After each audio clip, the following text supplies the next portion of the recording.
Ibihe byiza kuri wo kurikira ibiganiro bya Mugari Media TV nizere ko umeze neza. Aya makuru ndacyahera mu gihugu cya Repubulika Iharanira Demokarasi ya Kongo.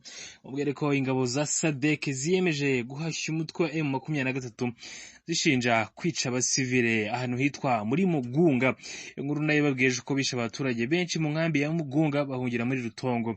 Umuryango w'iterambere ry'ibihugu byo muri Afurika y'Amajyepfo Sadc watangaje ko wamaganye byimaze bitero ushinja inyeshyamba M23 byibasiye inkambi ya Mugunga yabavanye mu byabo cyangwa se IDP nina mbara yabereye ari mu gihugu cya Kongo. Kubera iyi mpamvu yemeje ko uzarwanya byimaze uyu mutwe wa M23 ukomeje kwigarura uduce twinshi mu gihugu cya RDC.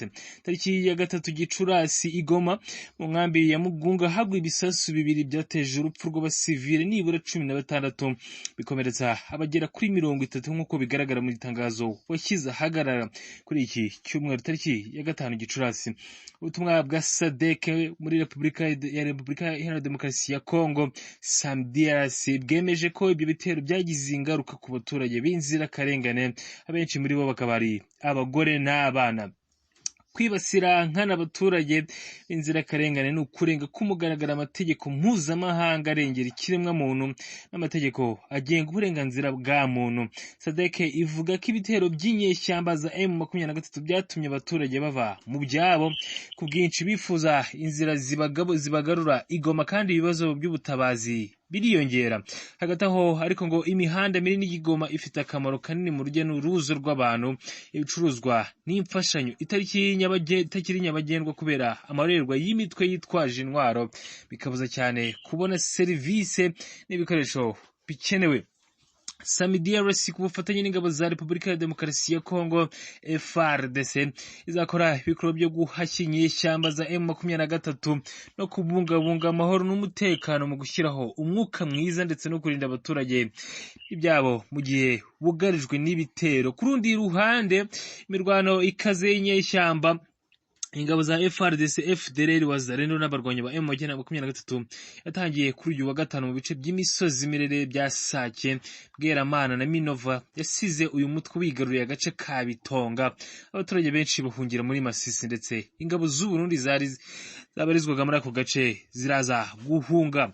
Radio Okapi dukesha inkuru yatangaje ko kuva kuri uyu wa 6 umutwe wa M23 wigaruriye agace ka Bitonga, ingabo z'u Burundi zari mu gace ka Bitonga zahavuye kuri uyu wa 6 zerekeza muri Minova. Abari muri ako gace batangaje ko kuri uyu wa 6 mu gace ka Minova imirimo yakozwe ari uko abantu batakibasha kugenda. Gufata agace ka Bitonga bitanga amahirwe yuko bishobora no kwigarura mu buryo bworoshye agace ka Minova. Inyeshyamba za M23 zifite umugambi utoroshye. Hanyuma reka mubwire ko hamenyekanye igihe icyogajuru cya Boeing kizoherezwa mu Isanzure. Nyuma y'imyaka myinshi yo gutegereza, Boeing binyuze mu mushinga wayo nk'ikigo cy'Abanyamerika gishinzwe iby'isanzure Satellite igiye kohereza icyogajuru cya mbere mu Isanzure. Iki kigo na NASA byatangaje ko kuri uyu wa 2 saa 10:34 za mu gitondo ku masaha y'i Kigali aribwo iki cyogajuru kizahagurukira mu cyanya cyahora ibikorwa nk'ibi bya Kennedy Space Center muri leta ya Florida.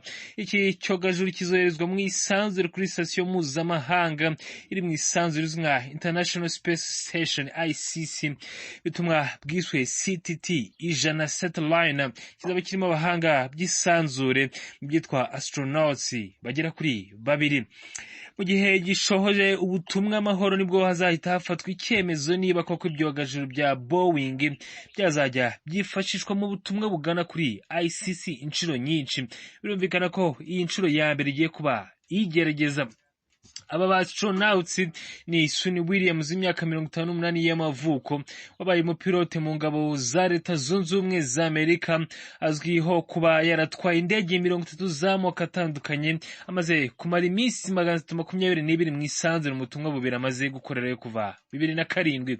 Hari kandi Captain Retired Butch Wilmore ufite imyaka 61 wahoze ari umupilote mu ngabo za Amerika, nawe akaba yaramaze iminsi 178 mu Isanzure mu mu butumwa bubiri bwa mbere yakoze kuva 2009 mu gihe Boeing ikirwana no kohereza icyogajuru cyayo cya mbere mu isanzure.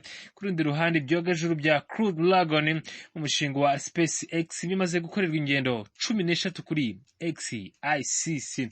Komeza gira ibihe byiza, amakuru ya Mugari Media TV yo araza kubakomeza.